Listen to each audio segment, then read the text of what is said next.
여러분 모두에게 하나님의 은혜가 함께 하시기를 주님의 이름으로 축원합니다. 오늘 우리가 살아가는 시대는요, 경계가 사라져가는 시대입니다. 점차 어떤 국경이 사라지는 시대를 살아가죠. 문화의 경계도 다 사라져갑니다. 그래서 서울대 김난도 교수가 쓴 트렌드 코리아 2025, 그러니까 벌써 작년 책이죠. 2025. 의 책의 표지에 실린 문장이 하나 있었습니다. 이렇게 써 있습니다. 경계가 사라지는 시대, 모든 전제를 원점으로 되돌려라. 모든 경계가 사라지기 때문에 전제를 원점으로 되돌려야 한다는 겁니다. 그 책에 의하면 우리나라에 살고 있는 외국인들 250만이 넘습니다. 전체 인구의 5%가 외국인입니다. 우리가 그동안 그렇게 자랑스럽게 생각했던 백이민족, 단일민족 국가라고 하는 이 정체성이 점점 옅어져 가고 있다는 그런 이야기죠. 그러면서 학교와 일상도 완전히 달라지고 있다는 겁니다. 경기도 안산에 위치하고 있는 한 초등학교는요, 다문화 가정 학생들이 97.4%랍니다. 여러분 놀라운 일이죠. 한 학교에 그냥 전체 다문화 학생들이 97.4%래요. 그 정도는 아니지만 다문화 배경을 가지고 있는 학생들이 30% 이상인 학교가 전국에 350곳이 넘습니다. 그래서 여러분 그런 학교들은요, 가정통신문을 몽골어, 러시아어, 중국어로 함께 내보낸답니다. 가정에서 쓰는 그 언어로 함께 한 가지를 더 첨부해서 내보내고 있는 거예요. 우리나라의 문화가 세계로 전파되지 않습니까? 그래서 요즘에 한창 유행하는 게 뭡니까? K-팝, K-푸드, 열풍이잖아요. 우리나라의 문화가 세계의 문화가 되어버렸어요. 그래서 요즘 세계에서 사람들이 KFC라고 하면 미국의 KFC를 의미하는 게 아니랍니다, 여러분. 켄터키 프라이드 치킨이 아니래요. 요즘 사람들이 얘기하는 KFC는요, 코리아 프라이드 치킨이래요. 그만큼 우리나라가 이 어떤 그 문화를 수출하는 나라가 되어버렸죠. 2024년도에 중남미의 과테말라에서는요, 한국의 치안 기술을 전수할 수 있는 경찰 직무 교육 센터가 개원했습니다. 우리나라의 어떤 그런 치안 기술을 전수할 수 있는 센터까지 개원되는 그런 상황이 된 거예요. 문화의 경계가 다 사라져가고 있는 거죠. 어디 그뿐입니까? 가상의 현실과 현실의 경계가 점점 사라져갑니다.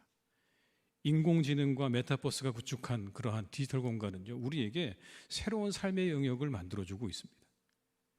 그 대표적인 영화가 있죠. 바로 아바타라는 거죠. 여러분, 그런데 이와 같은 가상의 현실들이 점점점 하나둘씩 현실이 되고 있습니다. 이미 일부 국가에서는요, 가상의 현실을 현실에 준하는 세계로 인정하고 있다는 거 아십니까? 가상현실이 현실에 준한다고 그렇게 보는 거예요. 그래서 2024년도에 영국에서는요, 16살짜리 소녀가 비디오 게임을 하다가 그 비디오 게임 안에서 폭행을 당하는 거예요. 게임 안에서. 그런데 똑같이 신체적인 트라우마를 겪게 되는 거예요. 그렇게 되니까 경찰에서 조사에 나섰습니다. 가상현실에서 일어나는 일인데 그것 때문에 삶에서 똑같은 피해를 입은 것처럼 나타나게 되니까 경찰에서 조사를 이제 벌이게 됐다는 거죠. 이렇게 모든 경계들이 허물어져가는 세상을 우리가 살고 있는데, 그러다 보니까 이러한 생각들이 세상에 점점 지배적으로 많아지는 것 같아요. 모든 경계는 허물어져야 될 대상이다라는 겁니다. 모든 경계는 다 허물어져야 한다라고 하는 생각이 세상을 지배하고 있는 거예요. 그 중에 하나가 뭡니까? 바로 성이죠. 인류가 가지고 살아왔던 전통적인 성에 대한 인식은 남성과 여성이었습니다. 근데 이 경계와 인식을 사라져야 할 구시대적인 것으로 취급하는 경향이 세상의 곳곳에 나타나고 있지 않습니까? 우리나라의 국회에 계류 중인 차별금지법도 그런 겁니다. 마치 이전에 우리가 가지고 있던 남성과 여성이라고 하는 그러한 경계와 그러한 구별을 구시대적인 것으로 치부해버리는 일들이 세상 가운데 이제 일어나고 있는 거예요. 이것에 대해서 2025년 4월에 영국 대법원이 판결을 내렸습니다. 뭐라고 내렸냐면 이렇게 내렸습니다. 법적으로 여성과 성이라는 단어는 생물학적 의미를 갖는다. 다시 말해 생물학적으로 여성인 사람만이 법률이 정의한 여성의 보호를 받을 수 있다. 그렇게 대법원에서 판결을 내렸습니다. 생물학적 여성이어야 여성이라는 거예요. 그런 판결을 내리고 있는 거예요. 모든 경계가 사라지는 게 여러분 좋은 일일까요? 우리가 가지고 있는 모든 구분과 경계가 다 사라지면 그게 그냥 좋은 일일까요? 그렇지 않습니다. 경계가 사라지는 순간 자칫 대혼란을 가져올 수 있는 거예요. 우리가 대혼란에 빠질 수도 있는 거예요. 그래서 우리에게는 경계가 필요한 겁니다. 심리학에서 밀착이라는 게 있죠. 지나치게 가까운 상태를 말하는 겁니다. 요즘에 군대로 전화가 온다는 거 여러분 아십니까? 누가 전화를 하냐면요, 엄마들이 전화를 한대요. 전화해서 이렇게 말한대요. 우리 아들은 햇볕 알러지가 있습니다. 야외 훈련에서 좀 빼주시면 안 되겠습니까? 여러분, 기가 막힌 이야기죠. 근데 여러분 이거 싫어합니다. 본인의 아들이 햇빛 알러지가 있으니까 빼달라고요. 그 아들 성인 아닙니까? 여러분 성인이잖아요. 그런데 여전히 그 아들과 너무나 밀착되어서 그 아들을 조금 더 자신의 품에서 내어줄 마음이 없는 거예요. 내어줘야죠. 근데 그렇게 밀착되게 되면 자신과 상대방의 경계가 모호해지는 겁니다. 그 상대방이 가지고 있는 감정과 생각과 행동이 그대로 다 내 것이라고 착각되게 되는 거예요. 그렇게 되면 문제가 생깁니다.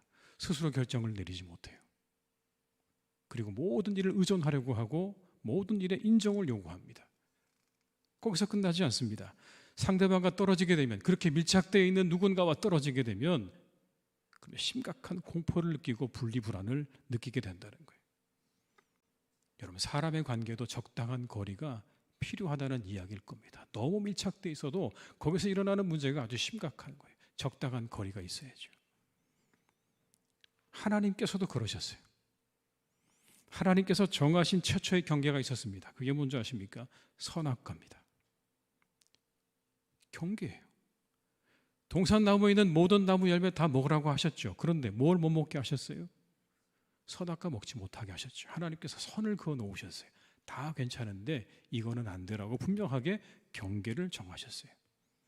만약 먹으면 어떻게 된다고요? 죽는다고 하셨습니다. 창세기 2장 16절과 17절의 말씀입니다. 여호와 하나님이 그 사람에게 명하여 이르시되 동산 각종 나무의 열매는 내가 임의로 먹되 선악을 알게 하는 나무의 열매는 먹지 말라. 내가 먹는 날에는 반드시 죽으리라 하시니라. 그런데 사람들이 선을 넘었죠. 먹지 말라고 했는데 먹었습니다. 그 대가가 뭡니까? 에덴에서 추방된 거예요. 더 분명한 경계가 주어졌습니다. 이제 도저히 다시는 돌아갈 수 없는 경계가 너무 명확하게 그어졌어요. 자유하지만 정하신 경계를 넘어서는 안 되는 거죠. 하나님께서 정하신 경계를 우리가 잘 지켜야 됩니다. 오늘 모세에게도 비슷한 말씀을 하세요. 오늘 본문의 말씀은요, 하나님께서 시내산에 강림하시는 그런 장면입니다. 그 강림하셔서 누구를 부르셨냐면 모세를 불러 올리셨어요. 자, 내게로 와라. 그랬더니 모세가 산꼭대기로 올라갑니다. 그러니까 하나님께서 뭐라고 말씀하시냐면 이렇게 말씀하세요. 24절입니다. 여호와께서 그에게 이르시되 가라. 너는 내려가서 아론과 함께 올라오고 제사장들과 백성에게는 경계를 넘어 나 여호와에게로 올라오지 못하게 하라. 내가 그들을 칠까 하노라. 경계를 넘어오지 말라고 분명하게 경고의 말씀을 하고 계시는 거예요. 단단히 일러라. 혹시 경계를 넘어오다가 죽는 일이 없도록 경계를 잘 지키라고 이야기하라는 거예요. 선을 지키라고 하는 거죠. 그렇습니다. 우리들은요, 선을 지키는 게 필요해요. 경계가 필요해요. 선을 넘는 사람들 만나는 일은 불편합니다. 그럼에도 우리들은 끊임없이 선을 넘는 사람들을 만날 때가 있어요. 그런 사람들은 말과 행동에 규모가 없고 절제가 없어요. 안하무인이고 막무가내예요. 그렇게 선을 넘나드는 사람은 상대에 대한 존중이 없는 거예요. 그걸 가르쳐 우리는 무례함이라고 이야기합니다. 사람 사이에도 지켜야 될 선이 있는 거예요. 넘지 말아야 할 선이 분명히 존재하는 겁니다. 여러분. 가장 가까운 사람과의 물리적인 거리가 얼마라고 얘기합니까, 여러분? 30cm라고 이야기하죠. 그 안에 있는 사람이 가장 가까운 사람이래요. 그런데 만약에 그만큼 가깝지 않은데 내가 난생 처음 보는 사람이 30cm 이내로 들어오면요, 그때부터 어떻게 합니까? 불편해지죠. 여러분 그렇지 않습니까? 누군가 얼굴을 여러분에게 훅 하고 들이밀면 그때부터는 불편해집니다. 거리가 필요한 거예요. 적당한 거리가 필요하죠. 아무리 가까운 사이라고 해도요, 하지 말아야 할 말들이 있는 거예요. 모든 사람에게 사랑받을 필요는 없다, 이런 책이 있는데 여기에 나오는 말에 대한 내용인데 이런 말들을 주의해야 되는데요. 첫 번째 뭐냐면 본인의 경험을 빗대서 남의 처지를 함부로 평가하는 말. 내 경험을 빗대어서 남을 함부로 평가하는 말들은 절대로 하지 말라는 거예요. 아무리 가까워도. 이런 말입니다. 나 때는 말이야, 이 정도 고생은 아무것도 아니야. 내가 한 고생에 비하면 이건 아무것도 아니야. 더 고생해봐야 실력이 늘지. 이렇게 모든 것들을 사사건건 내 경우와 비교해서 하는 이 말들은요, 상대방의 마음을 상하게 한다는 거예요. 왜냐하면 그 이야기를 듣는 상대방은 내가 저 사람보다 못하구나 라고 느끼게 되기 때문에 그렇다는 거예요. 비교당하는 거잖아요. 너는 나에 비하면 아무것도 아니야 라는 이 말은요, 잘못 들으면 조롱처럼 들리기도 하는 거예요. 이 정도를 가지고 힘들어하고 어려워하다니 상대를 조롱하고 있는 겁니다. 이런 말을 하지 말라는 거예요. 두 번째는요, 무시하는 말투. 네가 그렇게 행동하니까 그런 문제가 생기는 거예요. 그럴 줄 알았다, 내가 조심하라고 얘기하지 않았냐. 이렇게 누군가를 무시하든 말하는 것, 그런 말들을 주의하라는 겁니다. 왜냐하면 전후 사정을 듣지 않고 그냥 그렇게 이 얘기를 내뱉어 버리는 거예요. 너무 성급하게 단정리는 일이라는 거예요. 그런 얘기 들으면 그 말 들은 사람은요, 마음이 상하게 되는 거예요. 세 번째가 뭐냐면 이겁니다. 좋은 소식을 듣고 찬물 끼얹는 말 하지 말라는 거예요. 좋은 이야기 듣고 찬물 끼얹는 말, 이런 겁니다. 고작 그런 게 기쁜 일이냐. 그 사람은 신나서 막 이러고 있는데 야, 겨우 그걸 가지고 기뻐해? 웬일이래? 해가 서쪽에서 뜨겠네. 이런 말들 하지 말라는 거예요. 상대의 감정과 상대의 일들을 하찮게 여기거나 무시하는 말투를 버리라는 거예요. 대신 어떻게 하라고요? 좋은 소식이면 좋은 소식으로 받아들이고 같이 즐거워할 줄 알아야 한다는 겁니다. 그렇게 이야기를 다 끝까지 이어가야 된다는 거예요. 농담으로라도 그렇게 하지 말라는 거예요. 누가 기뻐하고 즐거워하는데 야, 그게 뭐 별 대단한 일이라고 나는 농담처럼 이야기하지만 여러분, 그런 얘기 절대로 하지 말라는 거예요. 남의 일들을 가볍게 여기고 폄하하고 무시하는 말투, 그런 말들 하지 말라는 겁니다. 선을 정하고 지킬 줄 알아야 돼요. 그래야 좋은 관계를 오래 유지할 수 있는 겁니다. 그래서 우리 마음에는요, 선을 잘 정하시는 일이 필요해요. 말과 행동의 기준이 되는 그런 것들이 우리 안에 분명하게 있어야 된다는 거예요. 그 선이 자신을 제어하고 통제하도록 우리 안에 선을 그을 줄 아는 선이 필요하다는 거예요. 그게 없으면요, 우리는 감정대로 말하고 감정대로 행동하게 된다는 거예요. 왠지 아십니까? 사람이 그렇게 생겨 먹었기 때문에 그런 거예요. 아무도 예외가 없는 거예요. 우리 안에 선이 없으면요, 그냥 우리 감정대로 말하고 감정대로 행동하게 되어 있다는 거예요. 그럼 어떻게 되는 겁니까? 결국 그것 때문에 엄청난 결과를 가져와요. 파국이 다가오는 거예요. 극도의 감정이 차오르게 될 때 우리 입 밖으로 내뱉지 말아야 할 말들이 있잖아요. 부부 싸움에도 선이 있는 거죠. 절대로 하지 말아야 될 말이 뭡니까? 상대방의 부모와 가정에 대한 말은 절대로 해서는 안 돼요. 싸울 수 있죠, 여러분. 부부가 함께 살아가는데 여러분 왜 싸우지 않겠습니까? 싸울 수 있으면 다툴 수 있어요. 그런데 아무리 감정이 격하게 올라와도요, 지켜야 될 선이 있다는 거예요. 그 선을 지켜야 된다는 거예요. 그런데 선이 없게 되면 그 다음은 파국인 겁니다. 그리고 선이 사라지면 사람들은 외로워져요. 선이 없는 사람이요, 외로워집니다. 점점 자기 곁에 사람들이 떠나가요. 정작 자신만 그 이유를 몰라요. 왜 내 곁에서 사람들이 사라져갈까? 왜 나는 사람들이 점점 멀어져 갈까? 선이 없기 때문에 그럴 수 있어요. 선을 정하고 그것을 넘지 않는 지혜와 절제가 우리 모두에게 필요한 줄로 믿습니다. 명절에 가족들을 만나실 텐데 그런 지혜와 절제를 갖추시기를 바랍니다. 자녀들이 가장 피하고 싶은 질문이 뭘까요, 여러분? 결혼은 언제 하냐? 이게 1위래요. 2위가 교제하는 사람은 있냐? 세 번째, 취업은 언제 할 거냐? 네 번째, 대학은 잘 됐냐? 대학은 어디 갈 거냐? 이런 말을 가장 피하고 싶어 한다는 거예요. 그런 질문하는 게 뭐예요? 선 넘는 거예요. 만나시거든 여러분 이 세 마디만 하세요. 수고했다, 잘했다, 잘 될 거다. 따라서 한번 해보시죠. 수고했다, 잘했다, 잘 될 거다. 거기에 말 덧붙이지 마세요. 수고했다, 근데 결혼은 언제 할 거냐? 그러시지 말라는 거예요. 지켜야 할 선을 잘 지킬 줄 아는 지혜가 우리에게 있을 때 그 안에 평화가 깃드는 거예요, 여러분. 그 선을 잘 지켜야 평화가 깃드는 거예요. 그 선을 넘어가게 되면 평화가 다 깨지는 거예요. 선악과를 먹은 인간들은 어떻게 됐습니까? 결국 에덴에서 쫓겨났어요. 그리고 그 평화를 다시는 누릴 수 없는 그런 인생을 살게 됐죠. 두 번째, 우리들은요 막힌 담을 허물어야 합니다.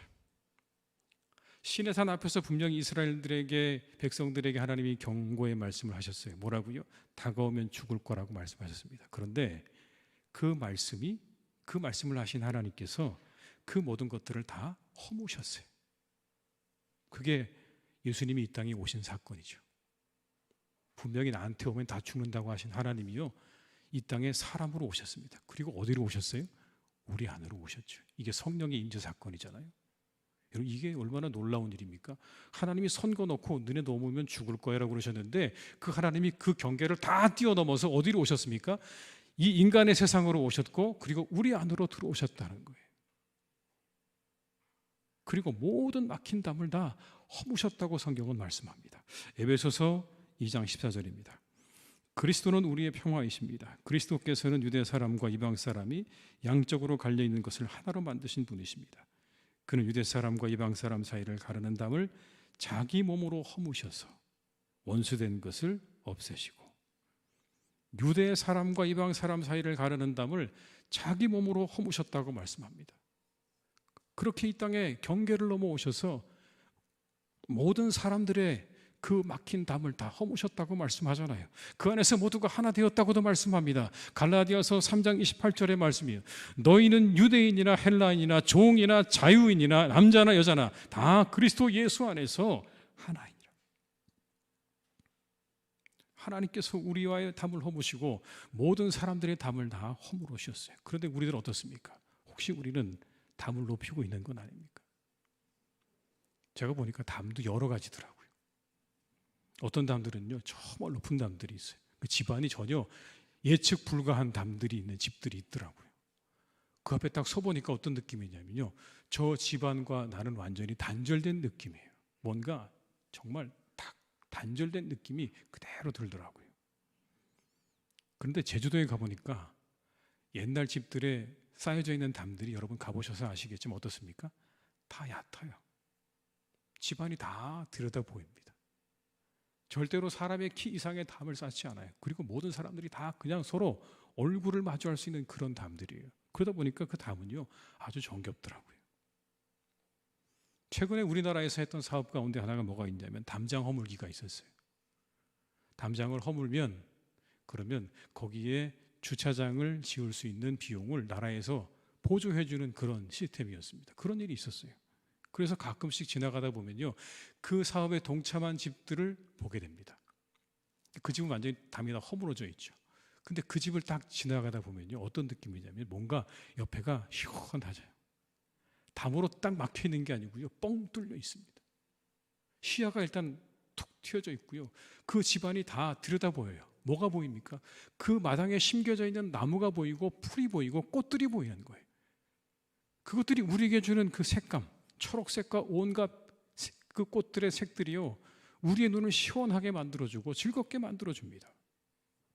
높은 담벼락 대신 그렇게 우리의 눈에 들어오는 초록색 풀들과 꽃들이 우리들의 눈을 즐겁게 해주고 시원하게 해주는 거예요. 저는 그런 담들을 보면서 한 가지를 느끼게 됩니다. 아, 담은 낮을수록 좋은 것이구나라는 겁니다. 담이 낮을수록, 담이 사라질수록 더 좋은 거구나. 근데 우리는 어떻습니까? 혹시 우리가 담을 쌓고 살아가는 건 아닙니까? 오래된 책 가운데 글로리아 제 에반즈라는 사람이 쓴 담이라는 책이 있습니다. 그 책에는 담을 쌓는 여주인공이 나와요. 왜 쌓냐면 상처받지 않으려고 담을 쌓는 거예요. 벽돌을 하나씩 하나씩 올려요. 근데 그 벽돌에 이름이 있습니다. 이런 이름들이에요. 교만, 질투, 시기, 열등감, 두려움, 미움. 그런 벽돌들을 하나씩 하나씩 쌓습니다. 그리고는 담이 높아질수록 이 사람은 어떻게 느끼냐면요, 내가 안전하다고 느껴요. 근데 동시에 점점 쌓여 올라가는 그 담들 사이에서 이 주인공이요, 극심한 외로움과 단절을 경험하게 되는 겁니다. 상처 안 받으려고 담을 잔뜩 쌓아놓기는 했는데 정작 아무도 자신에게 관심을 가져주지 않게 되니까 오히려 서운함을 느끼게 되는 거예요. 감정의 모순이죠. 결국 주인공 스스로 만든 담이 자신을 가두는 감옥이라는 것을 깨닫게 됩니다. 그리고는 하나님의 도움으로 사랑을 통해서 그 벽돌들을 하나씩 다 허물고 다시 세상 밖으로 나가서 사람들과 소통하는 삶을 살게 된다는 그런 내용의 이야기예요. 그렇습니다. 우리가 쌓아 올린 담, 우리는 없을까요? 이 이야기에 나오는 담처럼 우리도 그렇게 뭔가 하나씩 교만과 질투와 시기와 열등감과 두려움과 미움이라고 하는 벽돌을 한 장 한 장 쌓아 올려서 혹 우리가 그렇게 그 담 안에서, 그 벽돌이 쌓여져 있는 담 안에서 그렇게 지내고 있는 것은 아닐까요? 그 담들을 허무셔야 합니다. 그 담들을 허물라고 말씀하십니다. 내가 쌓은 담들을 다 허무시기를 주님의 이름으로 축원합니다. 확인하십시오. 내가 쌓은 담은 없는지. 그 담들을 다 허무셔서 행복한 삶을 향해 나아가는 우리 모두가 다 될 수 있기를 주님의 이름으로 축복합니다. 그리고 우리들은요, 우리 사이에 쌓여있는 담들도 허물어야 돼요. 내가 쌓은 담도 허물어야 되지만 우리 안에 쌓여져 있는 담들도 허물어야 됩니다. 우리 안에 많은 담들이 있거든요. 이런 것들 말입니다. 오래되고 나중되었다는 것이 담이 되는 거예요. 내가 얼마나 오래되었는가, 얼마나 새로 왔는가, 이런 것들이 우리 안에 담으로 존재하는 거예요. 보이지 않는 담이죠. 우리가 나고 자란 곳이 담이 되기도 해요. 어디에서 나고 어디서 자랐는지 그게 우리에게 담이 됩니다. 사회적 위치가 담이 되기도 해요. 어떤 사회적 위치를 가지고 있는가에 따라서 그것이 우리의 담이 됩니다. 그리고 오랜 갈등의 시간이 만들어낸 담들도 있어요. 특별히 우리에게는 이러한 이야기들을 꼭 할 필요가 있을 것 같아요. 오랜 갈등이 만들어낸 담들. 어제 한 분과 통화를 했습니다. 지난 연말쯤에 다시 교회로 돌아온 그런 성도님이셨는데 2주 보이지 않으셔서 통화를 했어요. 저는 보이지 않아서 전화를 드렸는데 돌아오는 답변이 참 충격적이었습니다. 더 이상 교회를 나오기가 어렵다는 말씀이었어요. 그렇게 하신 이유가 궁금해서 조금 길게 통화를 했습니다. 왜 그렇게 결정을 하셨습니까? 라는 질문을 제가 드리고 여러 가지 이야기들을 나누다 보니까 가장 중요한 이유를 본인이 이야기를 하시더라고요. 그건 이거였습니다. 교인들에게서 느껴지는 감정 때문이었습니다. 라는 거예요. 교인들의 시선 속에서 느껴지는 자신을 향한 마음, 그 마음 때문에 제가 그런 결정을 했습니다. 처음에는 다시 나온다는 게 부담스러웠대요, 그분도. 근데 다시 나와서 하나님만 바라보고 간다는 마음으로 다른 사람들의 시선에 연연하지 않겠다고 결단도 하고 마음의 각오도 하고 그렇게 왔는데 한 주, 2주 시간이 지나다 보니까 그게 그렇게 쉽지만은 않더라는 고백이었습니다. 안타까운 이야기죠. 주님 안에서 하나 되게 하신 교회라고 말씀합니다. 근데 그 안에서 벽이 느껴지고 담이 느껴진다면 여러분 그 교회가 건강한 교회라고 할 수 있을까요? 세상의 사람들은 자기 집 담장도 허물어가는 세상인데 교회 안에 들어오면 내가 접근할 수 없는 벽이 느껴지고 담이 느껴진다면 여러분 그게 하나님께서 기뻐하시는 교회의 모습일까요? 하나님이 그런 교회를 기뻐하실까요? 아닐 겁니다.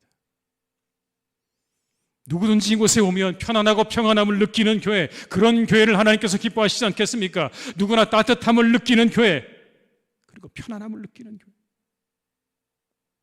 그러려면 우리 안에 있는 담들을 다 허무셔야 돼요. 그 담을 허물기가 어려우면 그 담들을 조금 낮추셔야 돼요. 우리들 사이를 가로막고 있는 수많은 담들을 허물고 낮춰야 되는 겁니다. 그래서 오래되고 나중되었다는 것이 담이 되지 않는 교회를 만들어야 되는 것이고, 사회적인 위치가 담이 되지 않는 교회를 만들어야 되는 것이고, 오랜 갈등의 시간이 만들어낸 담들이 무너져가는 교회를 만들어야, 그래야 하나님이 기뻐하시지 않겠습니까?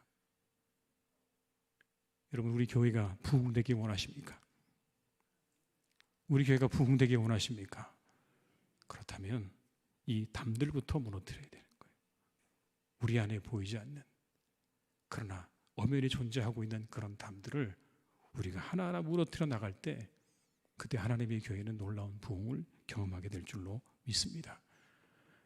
하나님과 사람의 경계를 허물어 버리신 그 하나님의 사랑을 본받고, 우리 안에 있는 모든 담을 허물고 하나님의 사랑으로 하나 되어지는 아름다운 공동체를 만들어가서 우리가 하나님께 기쁨이 되어지는 아름다운 교회로 더욱 세워져 갈 수 있기를 주님의 이름으로 축원합니다. 기도하시겠습니다. 아버지 하나님, 이 시간 기도합니다. 우리가 지켜야 될 선을 잘 지키며 살아갈 수 있기 원합니다. 그런 지혜를 주시고 그런 절제를 우리에게 허락하여 주옵소서. 우리 성도님들이 가는 곳마다 그래서 평화가 깃들고 평화가 찾아오는 놀라운 은혜가 있기를 간절히 기도하오니, 우리가 서로 지켜야 될 경계를 잘 지킬 줄 아는 그러한 미덕과 겸손을 우리에게 더하여 주옵시고, 하나님, 우리가 모든 경계를 허물고 우리에게 오신 하나님의 그 놀라운 사랑을 따라 내가 쌓은 모든 담들과 우리 안에 쌓여져 있는 모든 담들을 허물고 우리 안에서 기뻐하고 즐거워하는, 그래서 하나님이 보시기에 참으로 아름답고 귀한 공동체를 만들어가는 우리 모두가 다 되게 하여 주시옵소서. 이 모든 말씀 예수님의 이름으로 기도드립니다. 아멘.